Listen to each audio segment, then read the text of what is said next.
So this video I'm just gonna be as the title says, just like basically fundamentally breaking down like the main like inequality that capitalism um, is repeatedly generating, like as it continues to exist, and I'll explain exactly where the exploit happens. Not exploit in a way that like people mean like like your boss was rude to you, or like I don't know, like mean, like bad customers, like exploitive in that way. I mean like literally like objectively like exploitative from like a mathematical or logical point of view. So what inspired me to make this video? It's a conversation I actually had with my father recently, where he basically asked me, like, he basically asked, the question he's asking me is how would things organize, how would we get the goods we want without capitalism. For example, he provides me with an example of me going to, I need a bunch of like servers because I'm going to start like a massive computer company or something, I don't know. And I'm going to need a bunch of computers. I'm going to need to go to a seller and say, hey, I'm going to need all the servers you have, or like the servers that are going to be the best at doing a specific job that I want done. And let's say the seller has it set at, I don't know, whatever price, like $100,000, 100K. That's what my father says. So first, to understand the issue with, or like the constituencies of the hypothetical, we have to get into the terms that are automatically going to be embedded within when I am confronted with a hypothetical involving capitalism. So first, there is going to be the necessary terms are going to be the constant capital, and the constant capital is pretty much going to be it's going to be the materials that come to make up your giant server room, the materials that come into it. There's going to be that needed. There's going to be the constant material, and there's going to be the variable material or materials needed, which would be the labor, the variable labor that would be going into putting together their servers. Well, the materials that can become a server and making it into that desired server. So basically, what my father's trying to get at is how can you live without participating in capitalism? He can't imagine how would you get around organizing goods without capitalism, basically. And my dad then adds that it's an obligation that you pay somebody because the workers who put their labor into making the servers need to be paid a salary. So there's already kind of a weird obfuscation going on where my dad is kind of mixing in or confusing the seller, who would likely be the capitalist, the owner of the company, the one who owns the means of production, and the workers who sell their labor to produce the servers. There's a difference. The labor, they're not a collective, as we know. If we're presupposing capitalism, we have to look at the empirical examples of what capitalism would entail, and it's not a collective thing.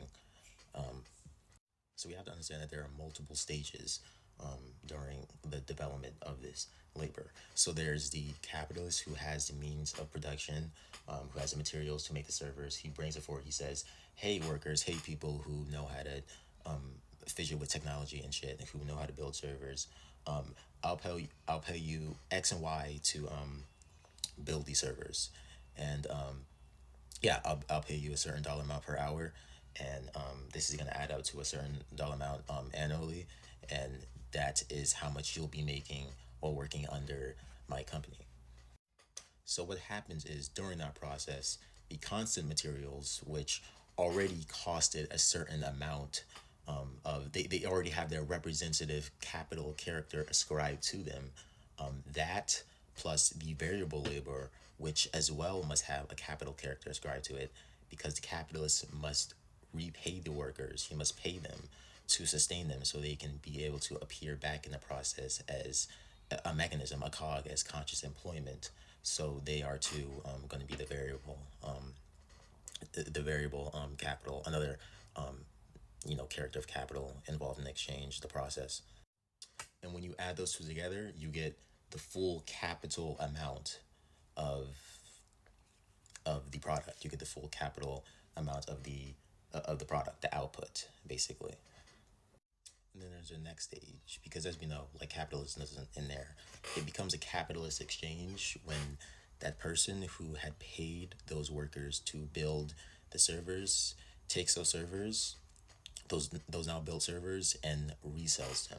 So that's when capitalism begins, and he does a specific thing with this resale. So those added amounts, it pretty much just comes back to equal out what already was the amount of the constant raw material of the servers. So he makes no gain. Now this is because if you had to remember, well, if you do remember, he has to pay them. He has to pay them like back in amount, so they will be inclined to come and build,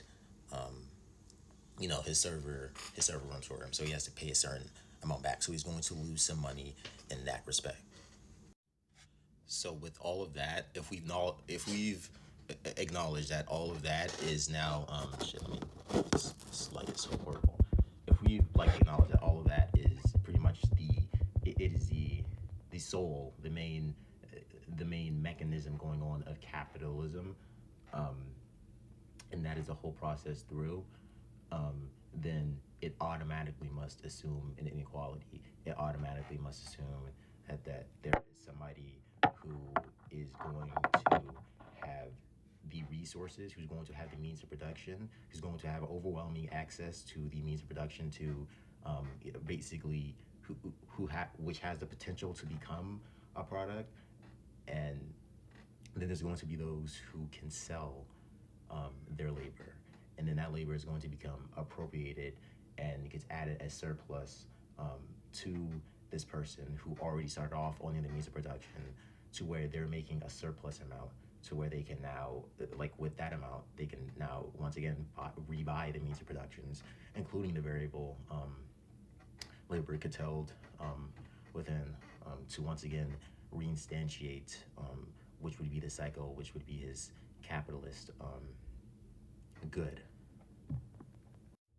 And we have to as well recognize that if these sellers are to have to keep coming into relation with these buyers, which become resellers, aka capitalists, in order for the capitalist engine to keep going, then we have to recognize as well that the capitalist himself literally needs a reason to keep reapproaching the entire relation in itself, similar to why the buyer, he needs to be inclined, he needs to be coerced with a specific money amount to even engage with the laboral process to give rise to the servers in the first place. Similar way, the capitalist, he needs reason to come back and to continually re-engage with the sellers, so the process can even happen.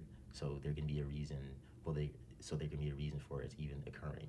So he has to extend for himself a reason to keep coming back. He has to say, hey, I'm going to give myself a reason to keep coming back. I'm going to appropriate your value. I'm not going to make surplus at the end. And this just is going to be, hey, my extra reason for me sustaining your livelihood, sustaining your